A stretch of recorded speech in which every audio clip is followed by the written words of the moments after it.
joined by Nitin Abeen, RCD Minister of Bihar. Nitin ji, आप कल थे वहाँ पर और मौत के मुंह से निकल कर आए, तो आपने क्या मंजर देखा वहाँ पर?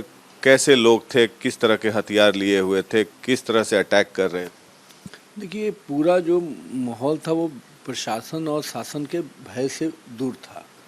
उसमें पूरी तरह से एक बड़ी संख्या में लोग उपद्रवी कह सकते हैं, हिंसक घटना को अंजाम देने के लिए सड़क पर थे और उनको कोई शासन का भय नहीं था, क्योंकि उनके हाथ में हर तरह के हथियार थे।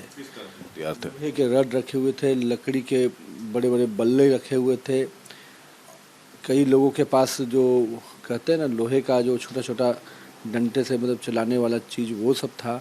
पाइप लिए हुए थे। अब ये दिख रहा था कि ये कोई वारदात करने के मूड में। और जब हम लोग तो शुरू में जब निकले तो उस समय भीड़ वहाँ पर नहीं थी, तो हम लोग को लगा कि उस रोड से निकलेंगे, लेकिन चूँकि उसका एक साइड बैरिकेटिंग है और दूसरा साइड सिंगल रोड है, तो मेरे पास ऑप्शन नहीं था गाड़ी घुमाने का भी।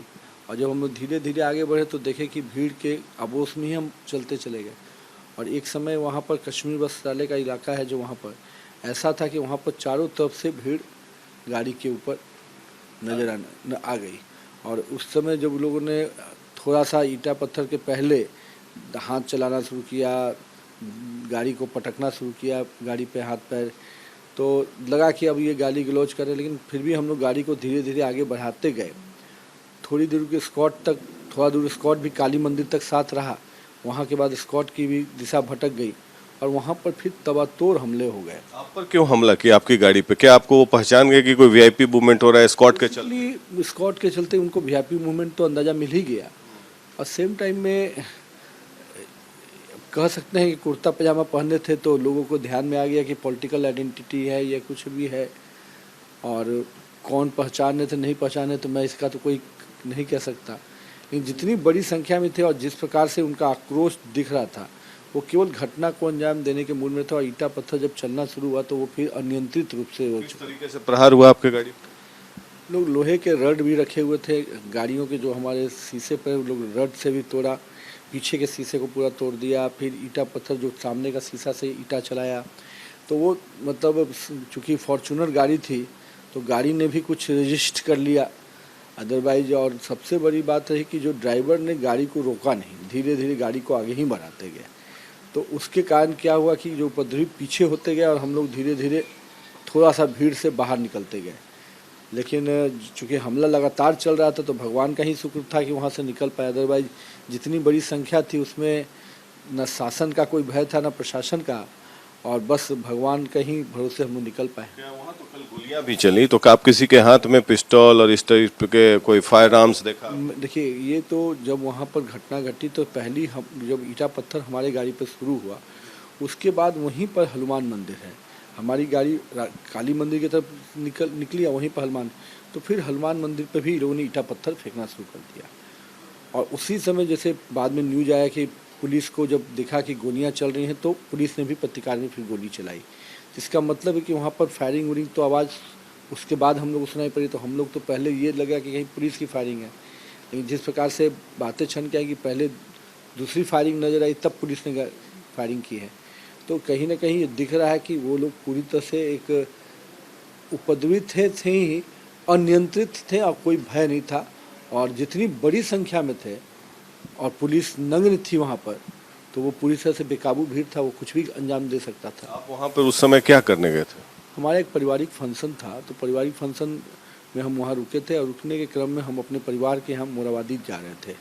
तो मेन रोड से मोराबादी के रास्ता, तो हमने गाड़ी को पहले टर्न करने की कोशिश किया कि, तो उन लोगों ने, जो हमारे स्कॉट पार्टी ने कहा कि नहीं क्लियर है निकल जाएंगे हम लोग।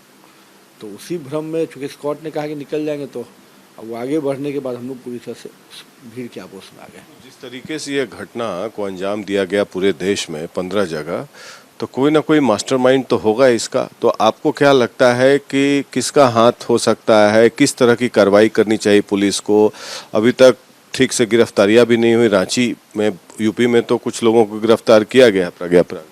देखिए, ये पूरी तरह से जिस प्रकार से एक ही समय पर एक ही स्थान से सब लोग निकल कर इस तरह की घटना को अंजाम दे रहे हैं, तो कहीं ना कहीं तो साजिश है। और पूरी तरह से इस साजिश को जरूर बाहर पर बेपर्दा करना चाहिए कि कौन लोग इसमें इन्वॉल्व हैं।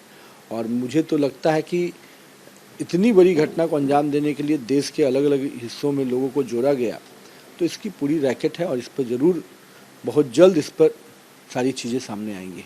आप जब वहाँ थे तो आप या आपके किसी स्टाफ ने किसी से मोबाइल से आदेश लेते हुए या किसी तरह की बातचीत कुछ सुनी हो? नहीं, देखिए ऐसी उस समय ऐसा ना वातावरण था, ना मैं ऐसा कुछ चीज़, मेरे जो लोग बैठे थे बस मौत के मुंह में बैठे हुए थे और हम आगे थे। मेरे पीछे गाड़ी में 3 लोग थे, सब हमारे पारिवारिक रूप से जो लोग थे उन लोग फंक्शन में गए थे और इस प्रकार का वातावरण था कि बस कैसे हम निकल रहे हैं भगवान ही जानता था। बाकी कोई कि कौन क्या बात कर रहा है, इस लोगों की जिस आंखों से वो हम लोग को देख रहे थे वो अपने आप में दिख रहा था कि उनका आक्रोश और बाकी चीज़ें, वो घटना को अंजाम देने का जिस प्रकार शब्दों का प्रयोग कर रहे क्या हैं, नारा लगा रहे थे? गाली अपशब्दों का प्रयोग करना, देश के बारे में अपशब्दों का प्रयोग करना। इसके बारे में क्या बोल रहे थे? देखिए अब पूरी तरह से जो मुर्दाबाद का नारा लगाना तो कहीं ना कहीं दिख, हिंदुस्तान मुर्दाबाद, इस प्रकार से जो नारे लग रहे थे वो तो सब लोग तो भीड़ का पार्ट बना हो। तो उसके पहले भी जब वो प्रदर्शन कर रहे थे 1.5 घंटे पहले, तब भी ये चल रहा था। लेकिन क्या है कि वो दिख रहा था कि वो देश के लोकतंत्र में आस्था नहीं रख रहे थे। तो निश्चित रूप से उस पर तो जो भी लोग हैं उन पर अब कार्रवाई होनी चाहिए। तो टावर डंपिंग ये सब भी होना चाहिए और उसे पता चले। हाँ, डेफिनेटली पता चलेगा। मैंने तो वहाँ के डीजीपी को मेल के थ्रू कंप्लेन भी किया, डीजीपी से मेरी बात भी हुई थी। घटना के तुरंत बाद मैंने डीजीपी को सभी विषय का संज्ञान में दिया है और मैंने मुख्यमंत्री जी का भी फ़ोन आया तो मैंने उनको भी स्पष्ट रूप से कहा है कि इस पर कार्रवाई तो होनी चाहिए। इस प्रकार से अगर मन बढ़ेगा तो भविष्य में झारखंड के लिए जो सपना है वो तो साकार नहीं हो पाएगा। आप पर जो जानलेवा हमला हुआ, कोई आप केस वेस भी रजिस्टर कर? हाँ, हमने केस रजिस्टर्ड करा दिया है और डीजीपी ने कहा है कि हमारा जो एफआईआर जो मेल के थ्रू मैंने कंप्लेन किया है उसको एफआईआर में वो लोग ले रहे हैं।